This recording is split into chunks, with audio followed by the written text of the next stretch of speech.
Pero antes de llegar a eso, por ejemplo, la organización administrativa, ¿por qué no se pudo cambiar todavía? ¿O usted cree que se ha cambiado algo ya? No sé, yo creo que los avances son importantes. El problema es que los desafíos que tenemos y las metas que nos proponemos, ¿sí? Cada esfuerzo que se hace y mejoras reales, es la primera vez en la historia de la educación del país que en un país con el nivel de empleabilidad existente, ¿sí? Tenemos más estudiantes y mejoramos, ¿sí? Tímidamente algunos resultados y en forma, diría, de impacto importante algunos otros.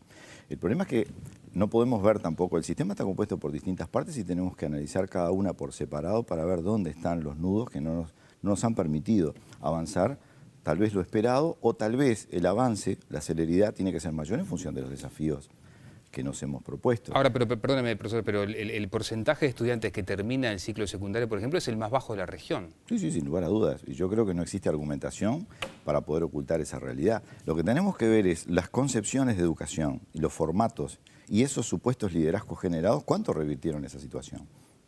Y si tal vez en cada periodo de administración los tiempos para las transformaciones que se requieren, ¿sí? Si son los necesarios. Porque acelerar procesos, sin lugar a dudas, tomando como centro la gente, eso lo tenemos que hacer. Ahora, también hemos estado mucho tiempo discutiendo sobre arquitecturas y pocas discusiones más de carácter conceptual. Por ejemplo, si la integralidad, una educación integral en el mundo de hoy, ¿qué dimensiones debe de comprender una educación integral en el mundo de hoy? ¿Es la misma integralidad prevista para las generaciones de los años 60 del siglo pasado?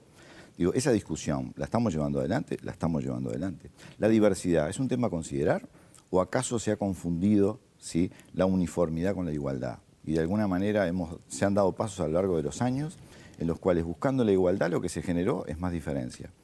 Bueno, en definitiva, la diversidad, la integralidad, principios que claramente tienen que estar en discusión para una sociedad que tiene que atender en primer lugar, y si hablamos de la educación media, a sus jóvenes. Y a partir de ahí encontrar distintos caminos de desarrollo. ¿Desde cuándo tenemos diversidad de propuestas? Y bueno, prácticamente en los últimos años, ¿no? 7, 8 años, hemos construido una batería. ¿Cómo explicar, por ejemplo, que la educación tecnológica a nivel básico creció en 11.000 alumnos del 2005 a la fecha?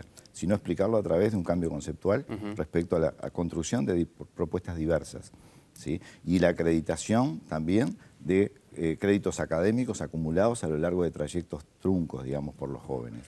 ¿Cómo explicar que la educación media superior, particularmente en la educación tecnológica, creció más de 17.000 estudiantes? Claro, el problema, el nudo pasa a ser secundaria exclusivamente. No es que sea secundaria. Yo creo que hay un tema que hay que manejarlo con más amplitud. En primer lugar, hay que desterrar. Porque usted me pone ejemplo de tecnológico, pero me pone secundaria, tiene los algoritmos que yo recién le decía. Lo que pasa es que tenemos que ver la educación en su conjunto. Si seguimos viendo secundaria UTU, a nivel medio, ¿no? Sí. Secundaria y UTU, y no vemos la globalidad de los jóvenes. En los países del primer mundo, del 40% de los jóvenes al 70%, que es Alemania el que tiene el mayor destaque, los jóvenes transitan por educación media superior de carácter tecnológico o profesional. Bueno, nosotros estamos llegando al 37%. Prácticamente con este incremento estamos en el orden del 37%. Bueno, nos vamos acercando a formas de distribución del conocimiento en sociedades del primer mundo, de que acá tal vez, no sé, por distintos motivos, con anterioridad ha costado planteársela. O sea, en definitiva, son más jóvenes que se acercan al sistema. No quiere decir que parcialmente ganen o pierdan una parte del sistema, sino que son más jóvenes que se están acercando al sistema de educación. Tú decías, es cierto, educación básica, 7 de cada 10 sí culminan la educación básica. También es cierto, hay que tener cuidado con qué edades.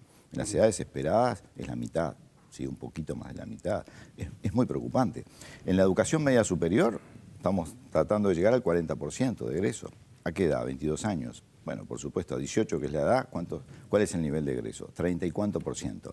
Son desafíos que nos hemos propuesto, pero también tenemos que ver el problema en su complejidad. Yo lo que me gustaría marcar es que se han mostrado instrumentos aislados como la solución a un problema extremadamente complejo que hoy tiene la sociedad y que tiene la educación en el marco de la sociedad. Y eso creo que también ha confundido, hay valoraciones muy livianas, muy ligeras respecto a... Ahora, pero profesor, discúlpeme, porque el gobierno también había dicho que la ley de educación iba a ser por lo menos parte de solución a estos problemas. Se decía, por ejemplo, la división del consejo de secundaria, tener un consejo de la media y otro de la superior, y ni siquiera eso han logrado. Es más, hay que extender el plazo. Ahí no hay una deficiencia en materia, por ejemplo, administrativa, de gestión.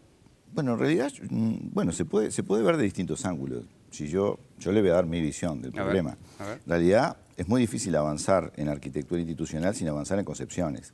¿sí? Hoy estamos trabajando, y este mes está pronto, un documento que establece los fundamentos y principios y perfiles que el Uruguay aspira para cuando una persona transita la educación media.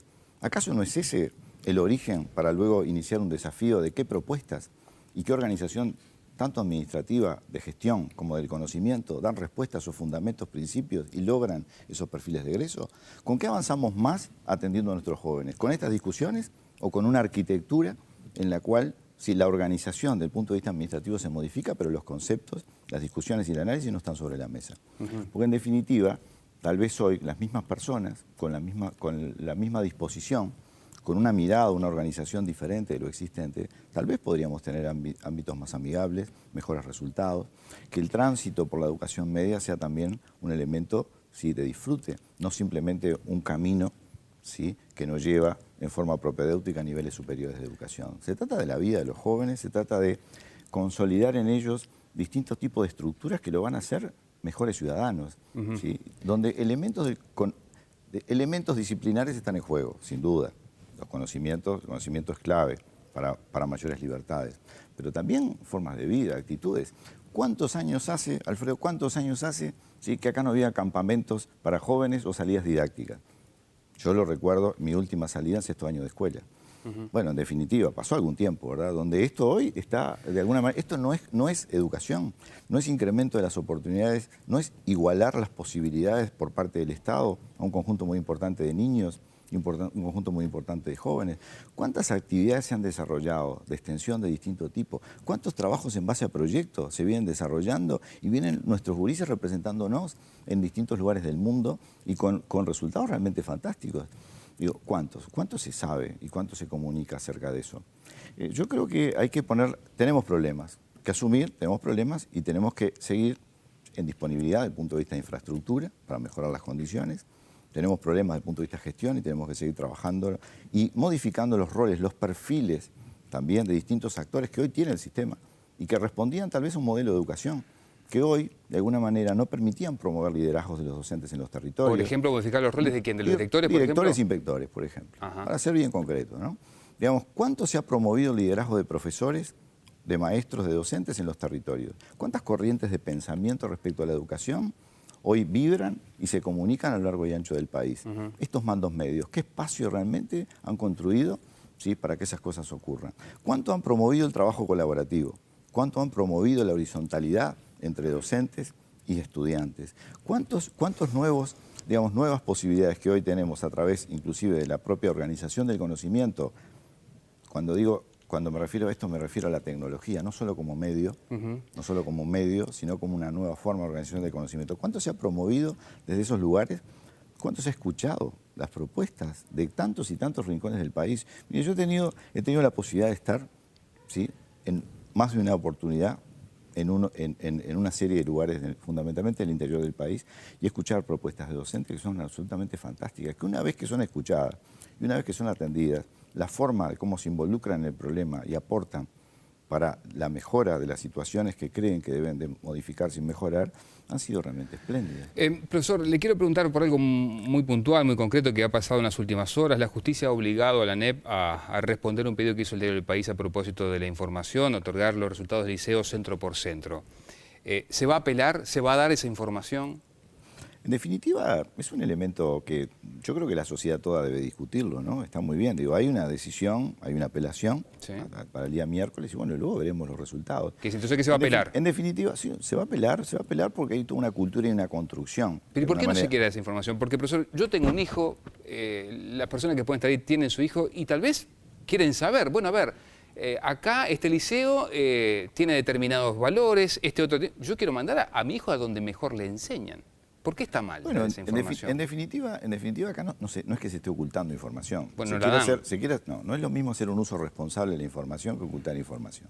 No es lo mismo. Acá la gestión se basa claramente en la transparencia. No está centrada en ocultar la información ni buscar permanentemente argumentos que traten de desdibujar los verdaderos problemas que tiene la sociedad y que tiene la educación en el marco en el cual vive la Bueno, sociedad. pero cuesta acceder a la misma. No, el problema Si hay que ir a la es que justicia para que el Consejo Secundario dé la información. El problema es un criterio de mucho tiempo que sostiene la administración, de mucho tiempo, sobre el tema de cómo va corrigiendo las deficiencias internas y va dando oportunidades de reconversión de los centros educativos con mayores dificultades. Y hay que ver en qué espacios se dan y por qué, cuáles son los problemas. Por eso yo hacía referencia, y tiene que ver con esto, tiene que ver con las condiciones de trabajo, tiene que ver no solo con la infraestructura, con las condiciones de trabajo, los resultados esperados en cada centro. Tiene que ver con la gestión, elementos que claramente nosotros somos los primeros que observamos que hay que trabajar sobre ella. Tiene que ver con los resultados. Y tiene que ver la organización del conocimiento también, digamos, las distintas formas en las cuales podemos esperar a nuestros jóvenes para, de alguna manera, ¿sí?, trabajar con ellos y acercarlos a esa construcción humana, ¿sí?, tan relevante. Ahora, mientras se hace proceso, los énfasis se ponen y se diferencian justamente en función de las dificultades que se detectan en cada uno de ellos. Ese es un trabajo porque la educación pública a través del Estado tiene la obligación de atender a todos, porque todos tienen derecho a acceder a la educación, pero tiene también la obligación de sostener que todos sus centros estén a la altura de las circunstancias para recibir a la población. Bueno, pero hoy por hoy no lo están. Y entonces, ¿por qué la gente no puede saber cuál está mejor o peor? Porque no, en realidad no es que la gente no lo pueda saber. De hecho, no lo está pudiendo saber. A ver, a nivel de los territorios, cada una de las personas que interactúan con ellos tienen conocimiento claro, más con los ámbitos de participación que existen hoy en los centros educativos. Los consejos de participación en cada centro educativo pueden hasta convocar a los consejos para poder pedir explicaciones o argumentos sobre ciertos puntos. O sea, esa información en el centro es un tema de distribución interna. El tema este público es... Bueno, veremos, porque independientemente de la decisión, ¿sí?, la lógica de trabajo y el norte de trabajo va a continuar. ¿Qué es esto que yo hacía referencia? ¿Sí? La mejora tiene que estar dada porque es obligación del Estado que estas diferencias no existan. Y también es obligación del Estado trabajar en torno a todos los elementos, ¿sí?, de diversos factores que llevan a estas diferencias. ¿Ustedes que temen no solamente están dadas en el centro, que están dadas por el contexto del centro, que están dadas por distintas situaciones que claramente tenemos que trabajar en conjunto con otros actores para poder revertirla. ¿Ustedes temen que si dan esa información como se ha solicitado, haya una migración excesiva de alumnos de un centro a otro? No, porque no ese es el problema, no ese es el problema porque a nivel de la educación media se resuelve en el marco de una reguladora que es quien distribuye los estudiantes. O sea, no ese es el problema. Yo creo que en definitiva, más allá de lo que se resuelva, lo importante es cuáles son las líneas de trabajo que permitan revertir lugares, contextos en los cuales los resultados hoy no nos enorgullecen y tenemos que seguir trabajando en ellos.